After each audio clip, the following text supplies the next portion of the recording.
Hello, everyone. So today we are back to the meditation class again, and as always, you feel like you're talking to an empty room, but I'm sure there's quite a few people out there watching this. So welcome again. And I'm going to continue a little bit on the theme I was talking about yesterday, which is very topical right now, the idea of death in particular, but any kind of suffering can really be incorporated into that. But death in particular is a very important topic in Buddhism. And as I mentioned yesterday, the correct way of thinking about death is really what started the entire Buddhist teachings. It started the Buddha on the search for awakening and all of that. So it's actually very powerful. And if we use it in a correct way, it can also be very useful for our meditation practice. The problems of meditation are very familiar. One of the problems is that people find it hard to relax properly.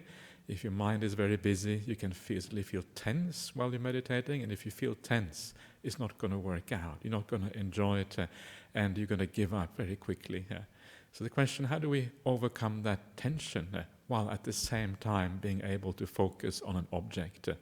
It sounds almost contradictory because the very act of focusing often gives rise to that idea of concentration, gives often rise to a degree of tension. So how can we both relax and focus at the same time? And this is often the problem.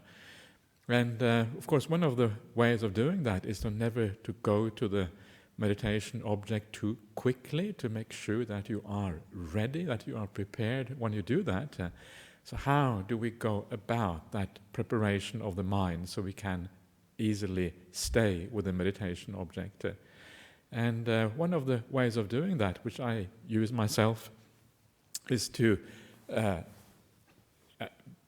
think of yourself as being on your deathbed. Yeah, I don't know how you feel about that, and if you don't feel comfortable about that and it doesn't make you feel at ease and you can't deal with that perception, then please don't do it. But if you're comfortable with that idea of being on your deathbed, it can be very, very useful. And there's two reasons why that is the case. And the first thing is that if you are on your deathbed, you will tend to let go because you know that you have to let go. You are about to die. It is becoming absolutely obvious to you. You can't really hold on to the things of this world. So the process of meditation and the process of dying have a lot in common, because in meditation too you have to let go. It's a very similar kind of process. And because the processes are the same, it is very useful to use one to inform the other. You are there on your deathbed. You know you're about to die. And remember, you can only be ready now. If you're ever going to be ready to die, it has to be now. So now is the time to do this.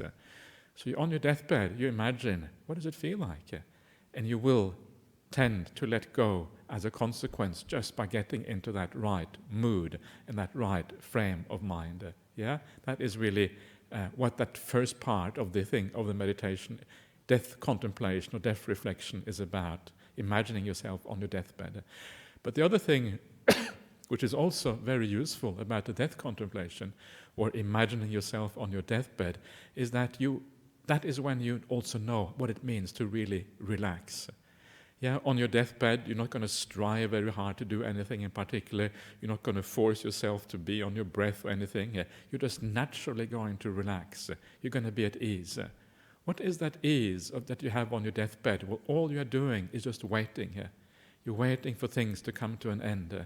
That waiting is very similar to the waiting that you want to do in your meditation. Just be aware. Just be present, And that awareness is quite natural. It is natural because you are letting go. This is part of the thing, the process of the being on your deathbed is that you actually do let go.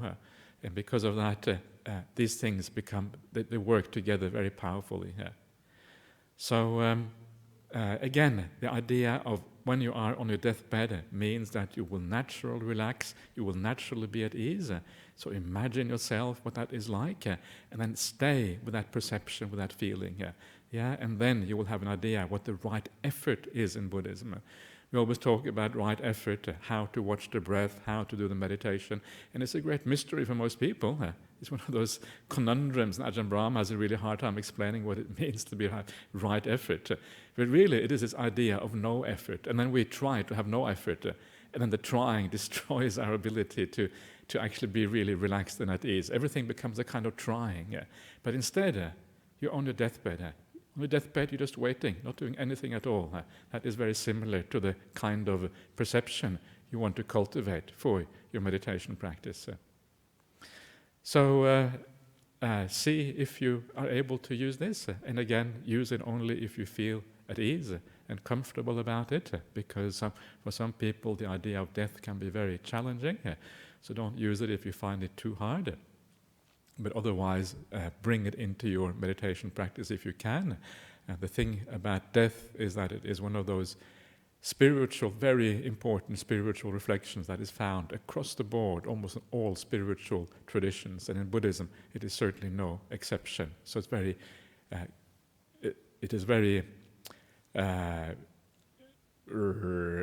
think it's very useful to get into the idea of death contemplation regardless, because it was taught so much by the Buddha.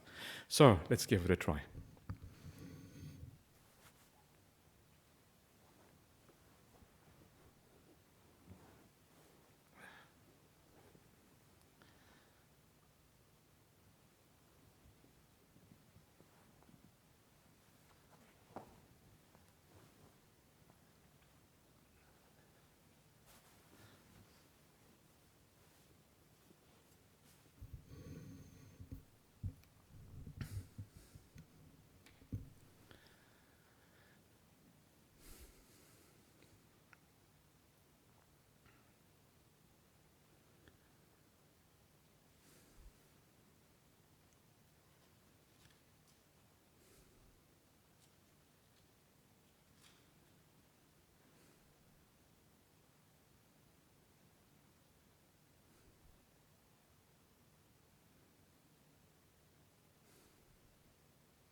So please start out in the same way as you normally do. Find a nice routine that you use for your meditation practice, that then you can apply every time you sit down.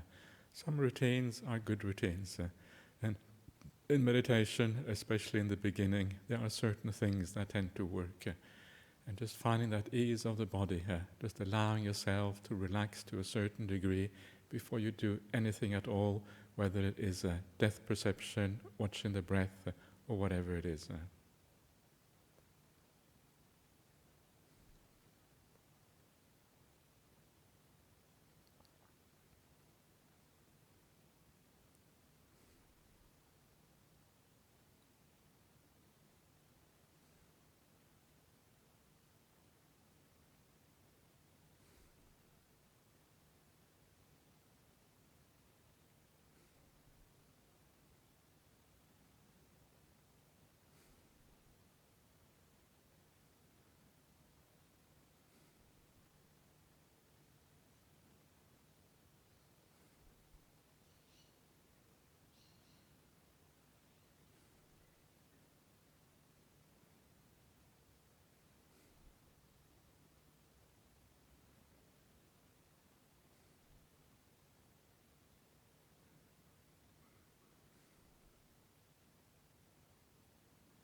And now to help you with the idea of right effort, just start out by imagining yourself just for a few moments lying on your deathbed and knowing that you will not meet anyone between now and the point of your death. There will be no more conversations.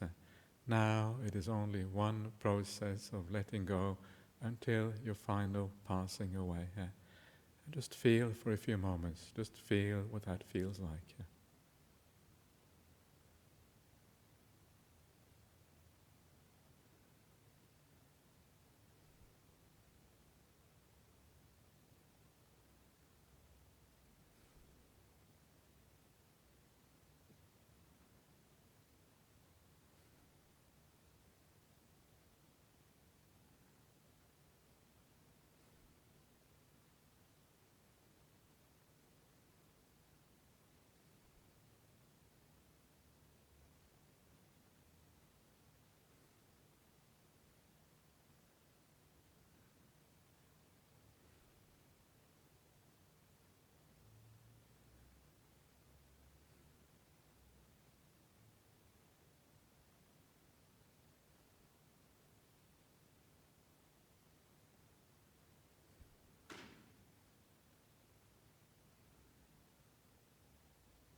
And if that feeling is a good one, and you're enjoying just the process of lying there, not really doing anything, Also notice the kind of effort that is involved. There's almost no effort.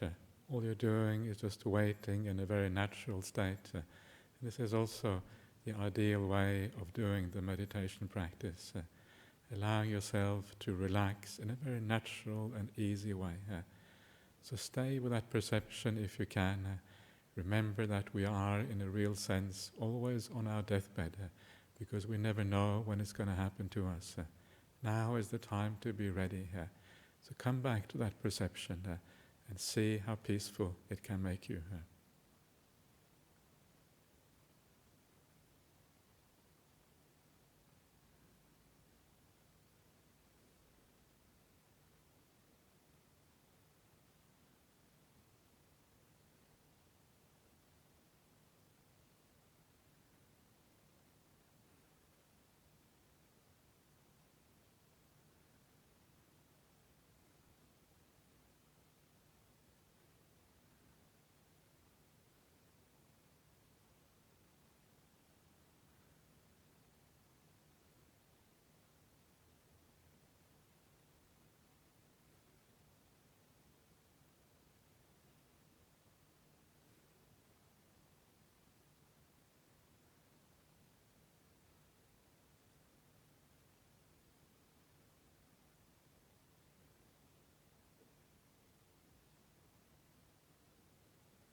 And as you are lying there, really just waiting to die, you will notice that there is nothing in this world that is interesting to you anymore.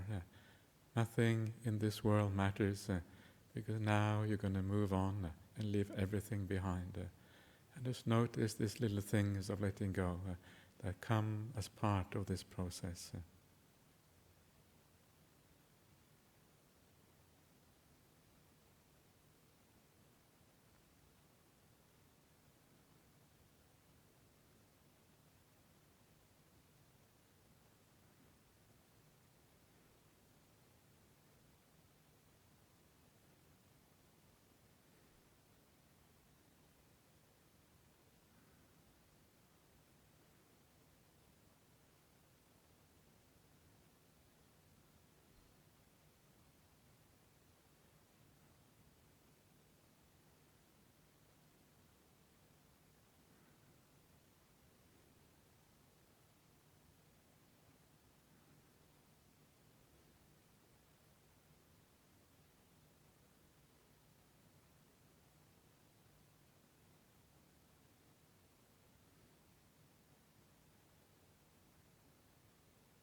And as you are approaching your death, ever coming closer, notice too that your sense of identity, your sense of self is so tied up with this world.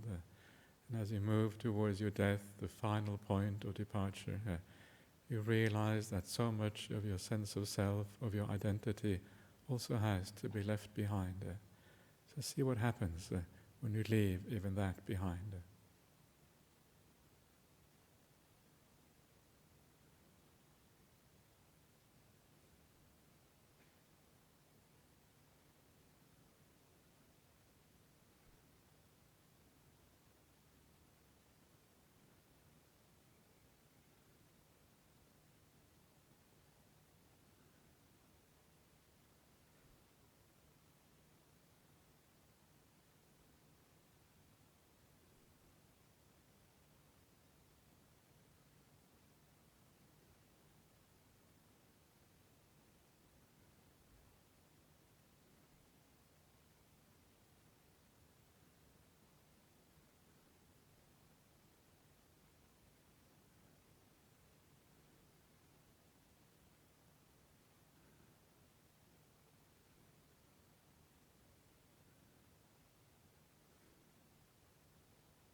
And just keep coming back to this idea of lying on your deathbed or being on your deathbed until you gradually feel completely empty inside.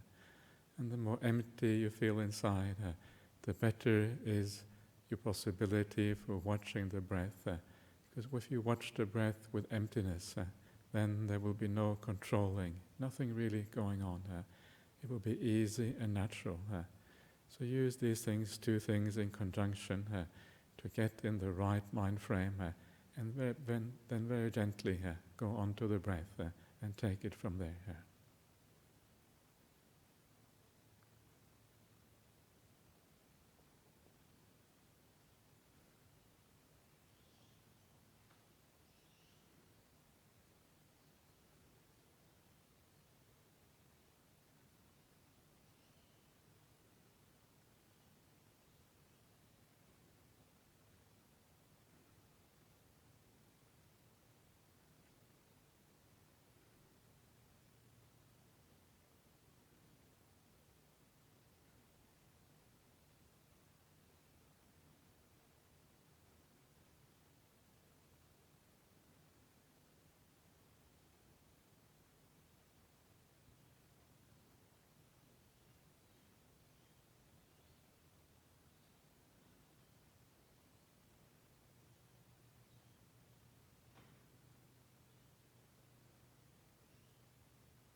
We are now coming close to the end, and before we come to the very end, just take a few moments to review your meditation and try to understand if it has worked out, you feel more at ease.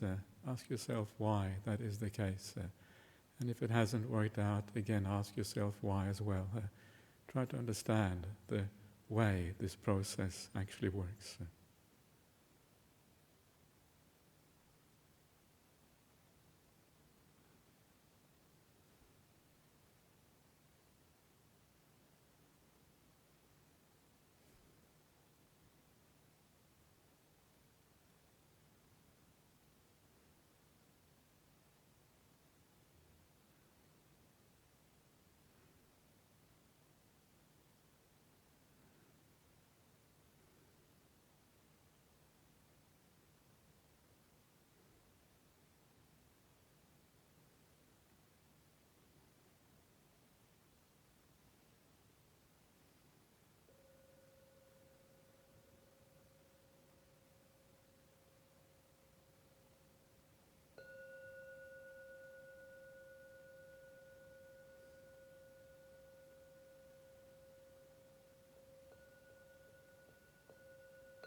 Okay, so that is the meditation for now. So if we have any questions, we can take those now.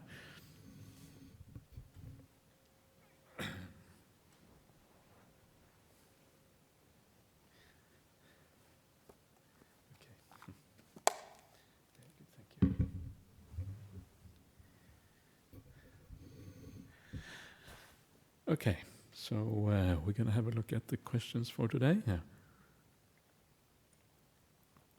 And the first one is, as a lay Buddhist, in order to cultivate the jhanas, do you think keeping the 5 precepts is a sufficient prerequisite, or should one have to observe the 8 precepts? And the answer to that is that the more pure your sila is, the more virtuous your lifestyle is, the more powerful is the foundation for having good samadhi.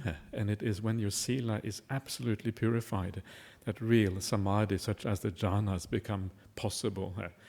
And when we talk about the precepts, they are really just a subgroup of the broader idea of sila or virtue or morality.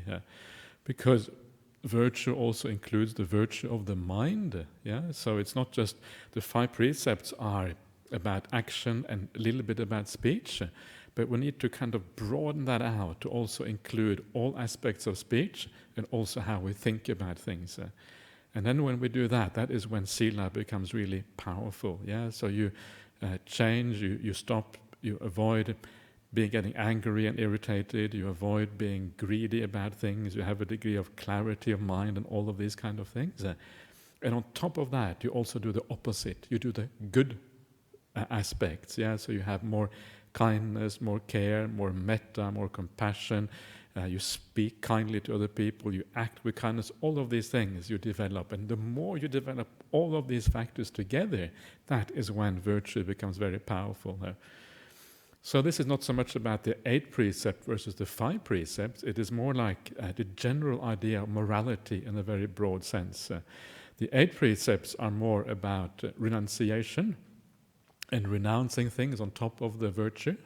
But it's really the virtue that is the most important thing. The renunciation aspect is also an aspect of virtue, but I would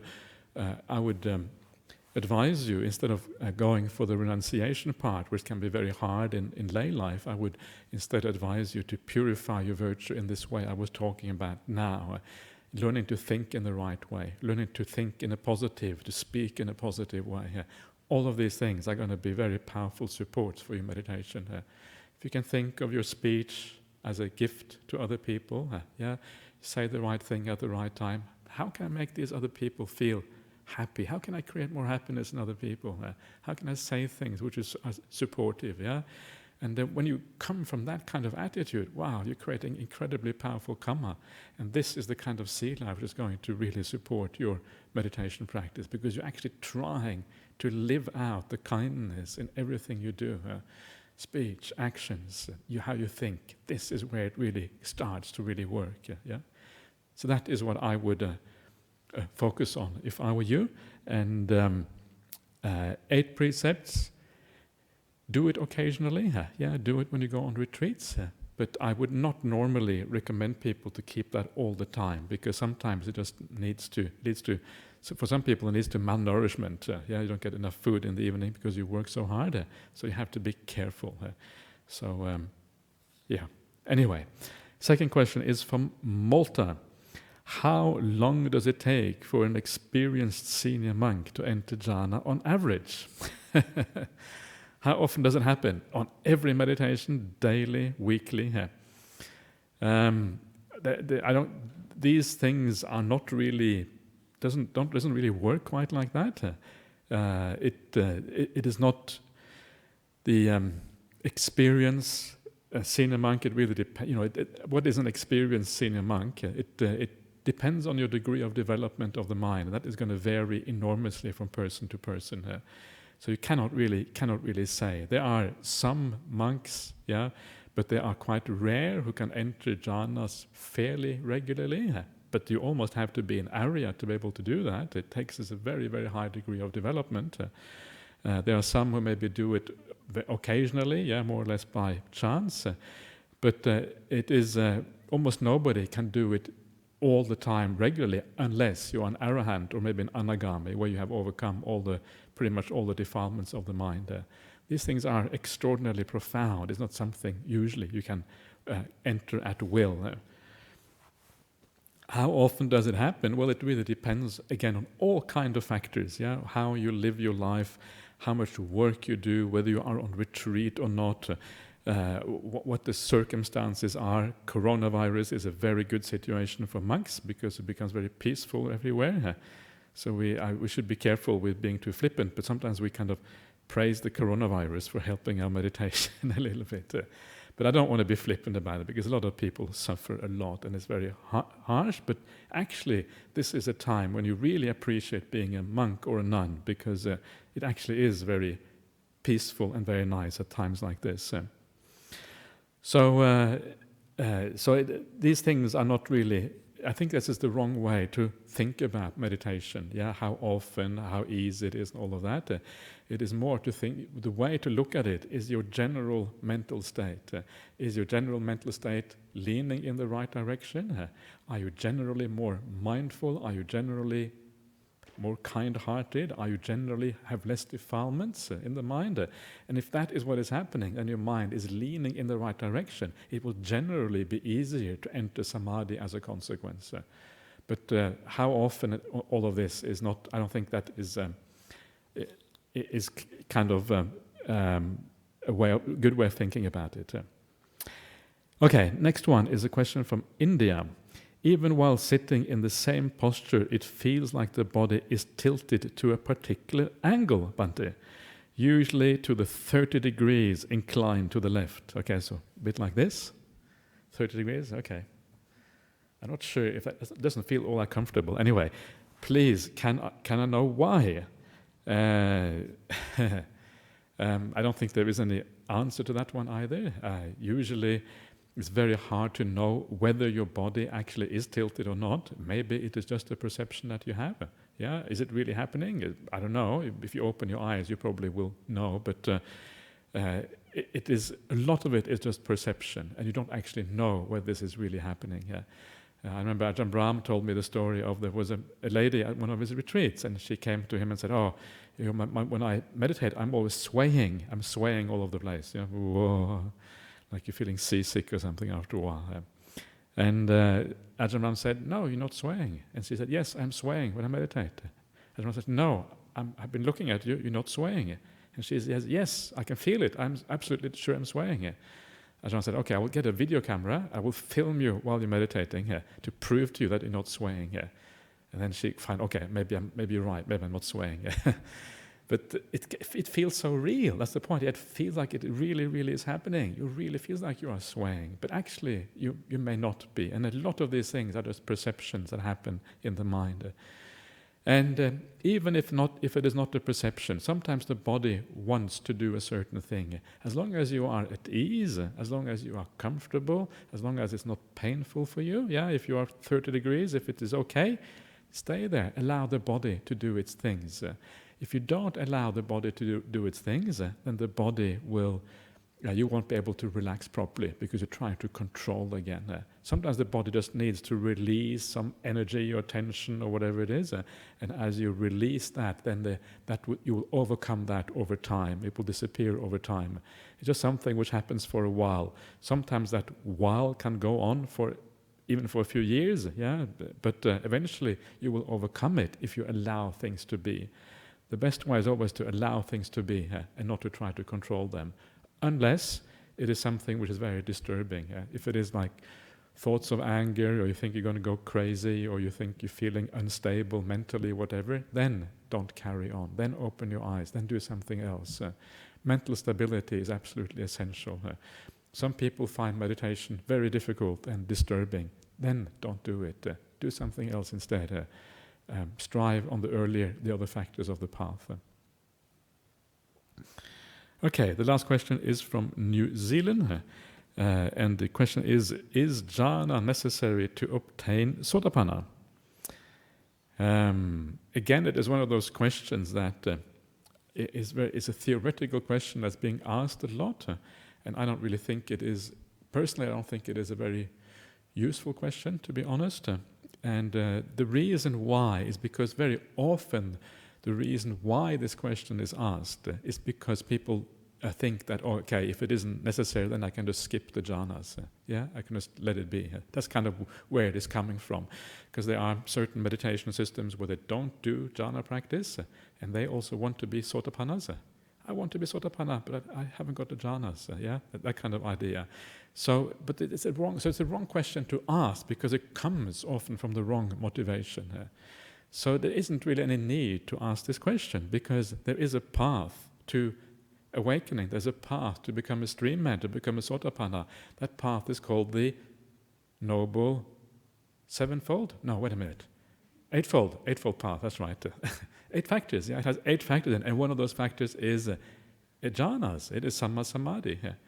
So what you do is you practice that path, and if stream entry happens before you get to jhana, then yay, no worries.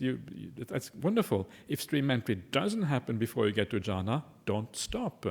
Don't stop because you think jhana isn't necessary. Carry on practicing the path until it includes the jhanas.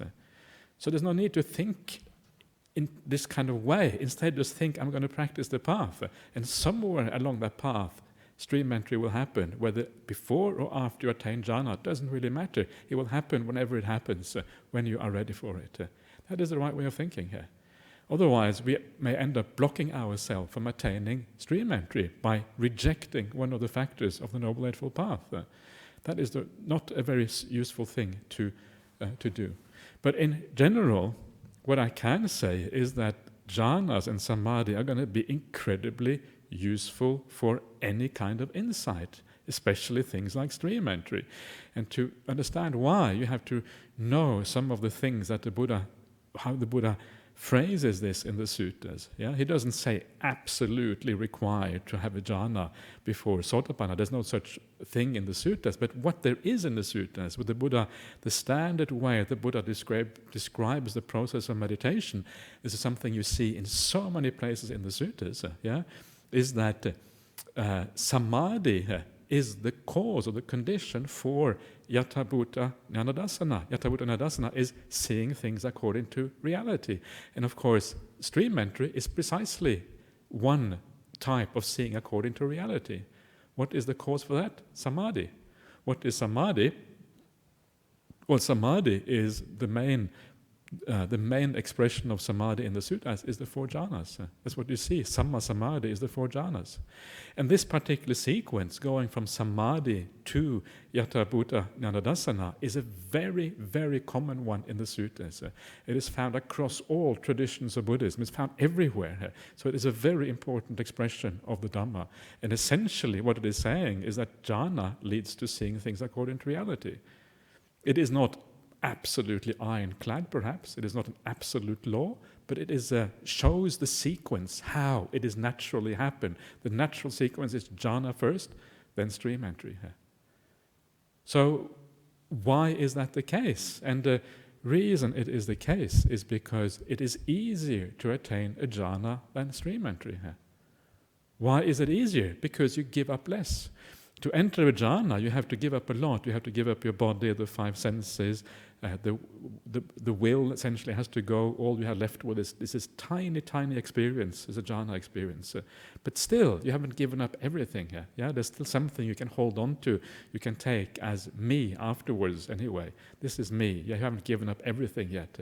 So it is easier because there's less giving up entering jhana than there is for stream entry. Stream entry means you see everything as non-self. It's a full breakthrough to the Dhamma. It is the most profound insight you can have. And then you carry that insight carry on doing it until you become an arahant. But it's the same kind of insight. So jhana is more, even though it is very profound, it is more basic than stream entry. It is easier, if you like, to attain than stream entry because it requires less depth in giving up. Yeah? So everything in the sutras points to this sequence. Jhanas first, then stream entry. Is it absolutely necessary? We don't have to answer that question because we just practice the Noble Eightfold Path and it will happen somewhere along that track towards whatever. Okay, so I hope that's helpful. So let's just pay respect to the Buddha Dhamma Sangha at the very end.